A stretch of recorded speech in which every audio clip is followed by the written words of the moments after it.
Freedom Radio Hour. Live on Capital Radio 91.6 FM. All right, everybody. Welcome to another edition of the Freedom Radio Hour. I'm your host, DJ Adam Cruz, and I have my fantastic co-host right here, Eddie Nicholas. What up, beautiful people, and welcome to 91.6 FM, the Heartbeat of Sudan, and D-Wild Music Radio.com live. That's right. We're so glad that you joined us, and we're going to jump right into it. But I know Adam has that wonderful little catchphrase of what we're going to talk about today. Yes, sir. So we're so delighted that you could take your time and join us tonight. Not only giving you fantastic music, but we're here to be your number one source for music, business, news, and trends from around the globe. Of course, we're the Freedom Radio Hour. And let's kick it right quick because there's just so much to cover. First out of the gate, we have to talk about some of the reporting that's coming out now. You see, it was a very interesting time. We're sort of right at the end of the first quarter of the following year.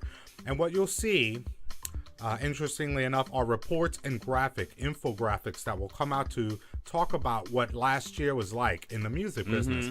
The reason why even after the first quarter of this year you'll see that is because they need time for all of the data to come in fully that represents that full calendar year, January 1st through December 31st, 2016. So when it starts to January 1st, 2017, it doesn't mean that all of the data has been now collected. You're still going to have a trickle in after a while.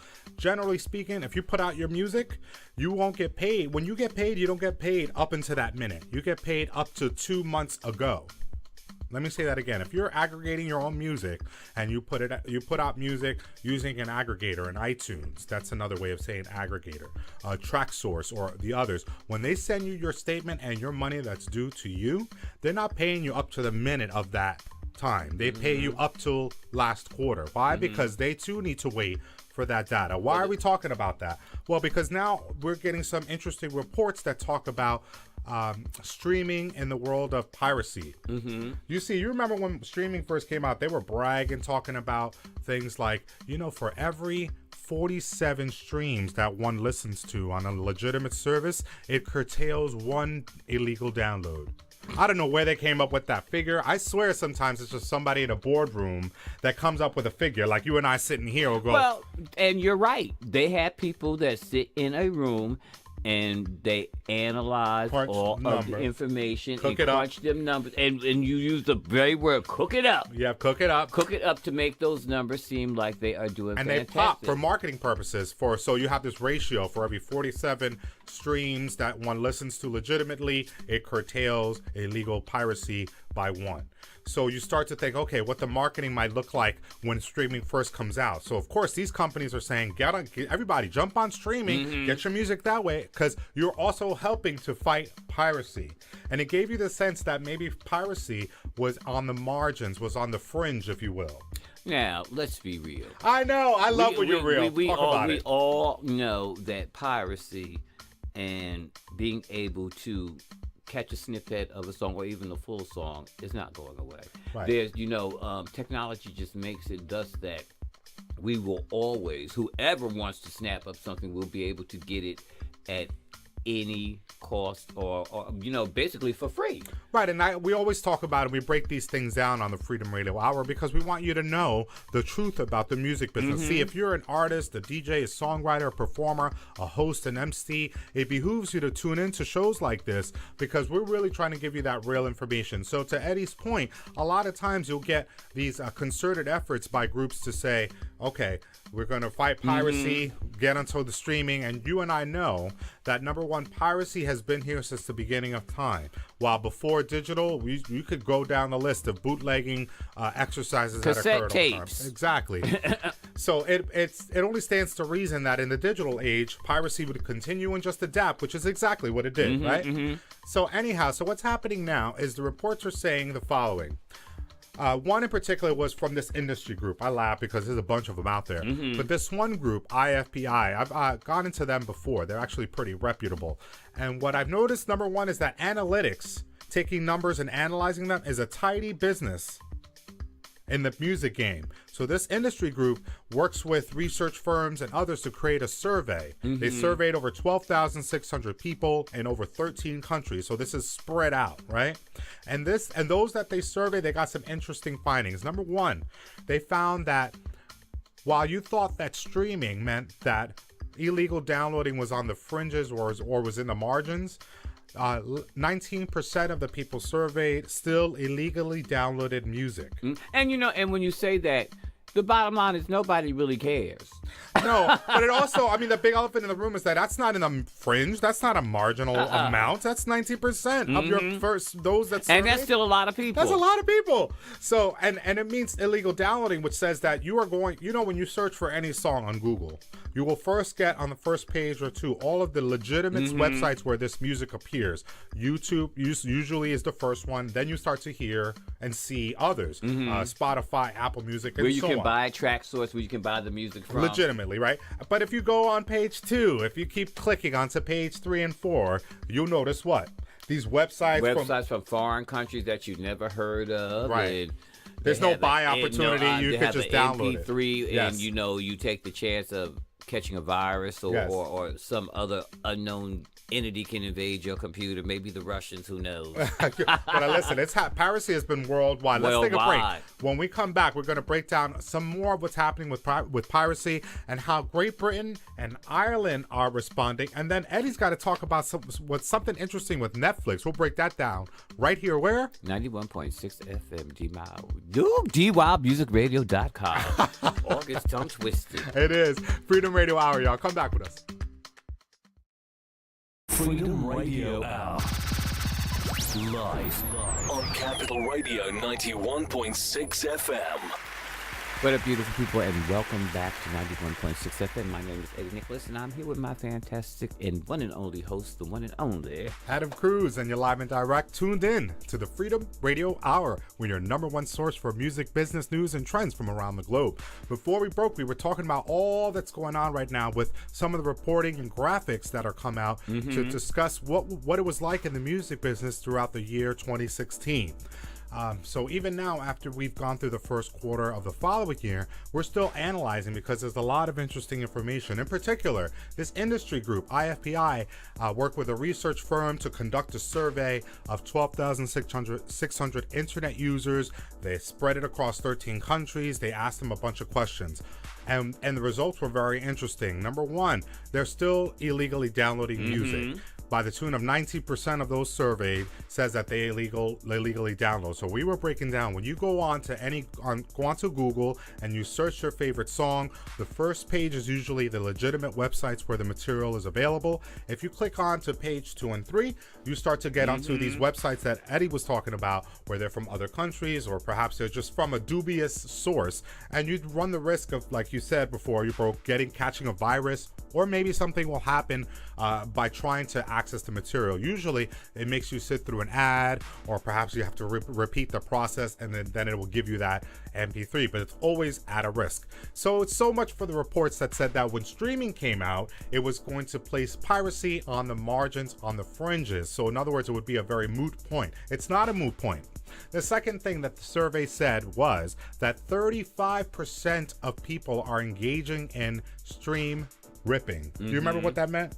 That meant that was like, if you go onto YouTube and you play any song or any video you want to listen to or watch, and as it's playing, you have a little tool on your desktop to capture that. Now, back in the day, you talked about software that Real Player. Real Player.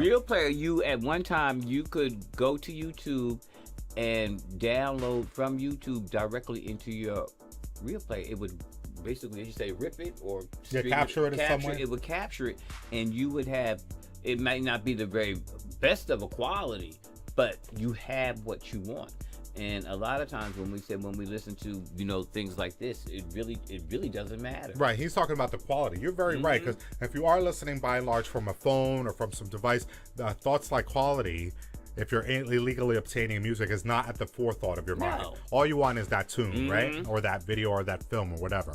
So what happens here is you get this still large percentage of users that are searching for or trying to access illegally obtained music. So we know the point of this story is a few things. One, that I feel like, yet again, here we are trying to fight against something that's, I feel, unwinnable. It's a battle that's unwinnable. What do I mean? I mean specifically this notion that we're somehow to fight against piracy, if you're in the music business, I think already sets us up for failure. Because as you see throughout the course of time, to Eddie's point earlier, piracy has always been here. So the idea that somehow through some new technology, some new tool, we're going to finally eradicate piracy, I think it just shows our naivete as an industry, and it also shows how short-sighted we are. Like, we don't have a grip on any of this, to be honest. And I feel like when I think about it, it's not just music. You see, the film game is trying to figure out the same problem. If you go to Ireland, just across the pond, they too are dealing with what to do with piracy. If you're in the film or TV game, this represents billions of dollars in losses.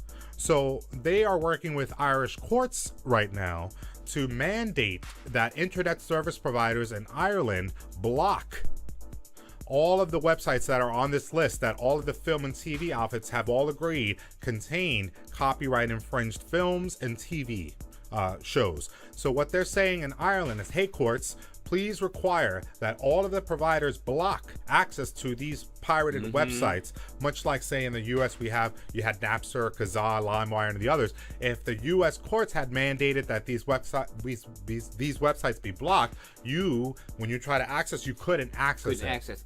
Now, you made an interesting point before we started today's episode, how much you were looking at this a little bit strangely. Why would that be a problem to you if you were here in the U.S. and the courts are requiring that internet service provider like a Verizon or something to block content on say Pirate Bay or our legally website? Why is that something that strikes you funny? Well, because as an individual, if I'm on a service that I'm paying for, or even if I'm not paying for it, if it's accessible and it's free, you should be able to visit any site that you would want to visit. I understand about one talking about blocking and pirating, but hey, if I'm a subscriber or something like that, and I can no longer get a specific piece of content that I want, I'm going to go to somebody that's going to be able to supply it for me. But you do realize that you're essentially advocating for keeping alive these websites that house illegal material. And it's not even a question of keeping alive, because they're going to be there. The bottom line, technology makes it thus that you think you're one step ahead, but there's always another person that is 2 steps ahead of you. That is the best quote. I think that's the quote of the episode, because you're right. I think the music industry, and I argue now with film and TV, they are now 2 steps behind in terms of keeping themselves up to date with the technological advances. And it goes back to what you said earlier about how they collect and recoup data. All of that data is from either a month or 2 months behind. So exactly. When you look at what's going on nowadays, you're talking about why can't we not discontinue and stop these people from pirating music? That's because they've already found a way to get around what you've already thought you'd stop. Right, and by the time you come up with a probable solution like streaming, to the next solution. They move on. Right, they make a workaround. Let's take another break. When we'll come back, we're gonna discuss what's happening in Great Britain in response to YouTube and its popularity, and how it might have some implications here in the U.S. Where? 91.6 FM, the Heartbeat of Sudan. DWildmusicradio.com. Yes. Live in effect. Perfect. Come back with us. Freedom Radio Hour. And we're back live on Capital Radio, 91.6 FM, the Heartbeat of Sudan, and on the web at dwildmusicradio.com. You're deep in the zone right here on the Freedom Radio Hour. We're your #1 source for music, business news, and trends from around the globe. I'm here with my partner, Mr. Eddie Nicholas. What up, beautiful people? So glad that you came back and joined us, and we're going to jump right into the groove of it all, because it's juicy. Yes, very juicy.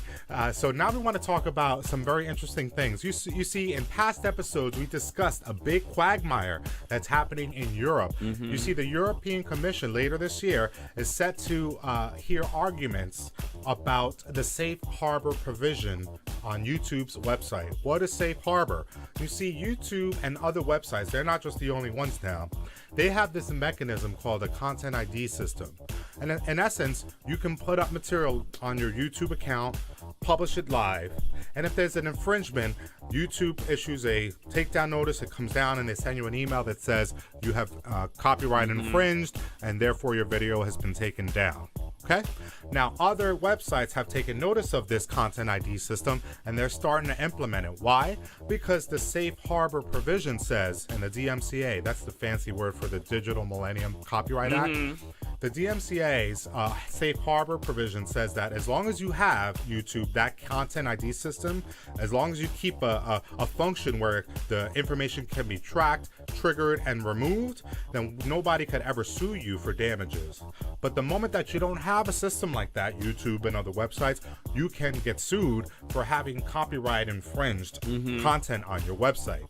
So in Europe, you were going to say something? I was just going to say, when we talk about that and the bots and the things that have been put in place to take things down. Okay, pause. Bots, a very interesting term. Bots are these automated, non-human scripts, if you will, that runs on systems that can do various things like provide likes or comments or act to give you the feeling like it's a person taking action when in fact it's a bot, a script that gets triggered. So in the case of Content ID, it's not a person that then takes it down. It's a mechanism, a bot that identifies it and boom, and removes it. And in doing so, that a lot of us have seen that in the case of Facebook. Yes. When they're posting material that is questionable, Facebook will remove the content, send you a notice, but it will also allow you to repost it. Once you add YouTube the same way too. Once a material has been identified, they give you a way to acknowledge that you have copied that material, right, and to credit the original writers.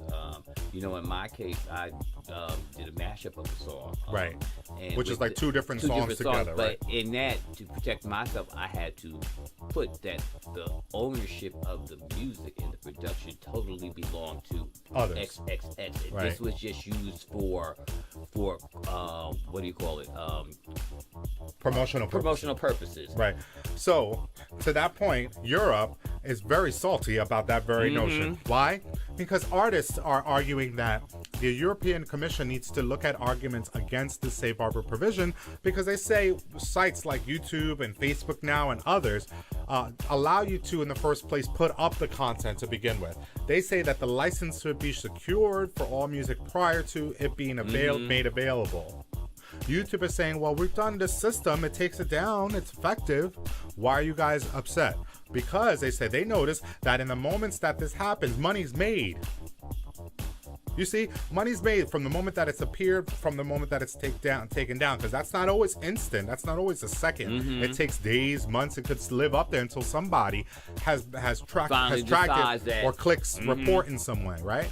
So they're arguing in Europe that we need to look at the value gap. That's the money, that's the advertising dollars that YouTube keeps making on the back of musicians versus the royalties they're paying out to the artists.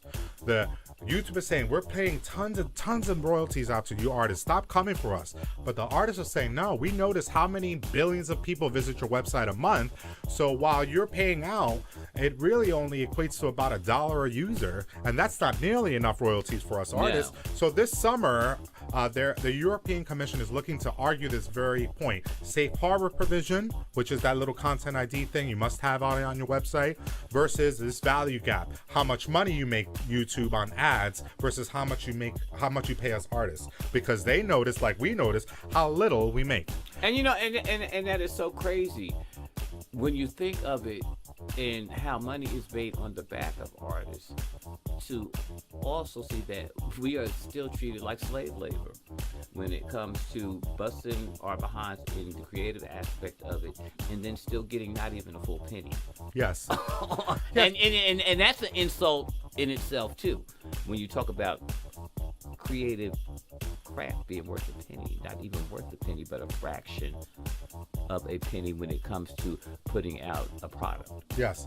Well, that's all the time we have today, but we're going to come back with us in future episodes because we still have yet to talk about some interesting things that you're going to start seeing with net neutrality brought to the wayside, and companies like Netflix that are promising Wall Street all this money that they're making. On the heels of YouTube. Yes, they're trying to tell Wall Street that all this money we're going to make. And what's happened recently, you'll have to tune in to find out more. Thank you for tuning in to the Freedom Radio Hour. And of course, check out EddieNicholas.com, DJAdamCruz.com, and leave a comment under everything we're posting at FreedomRadioHour.com because we'd love to hear from you. Also, download our free app. If you're a music business enthusiast like we are, definitely make it your business to download our free app. Search out Freedom Radio Hour on Google Play or in the App Store. Thanks for listening. Also catch us on YouTube. Yes, that's right. Search us out, youtube.com/Freedom Radio Hour. Thanks for tuning in. See you next time. Peace and love. Peace.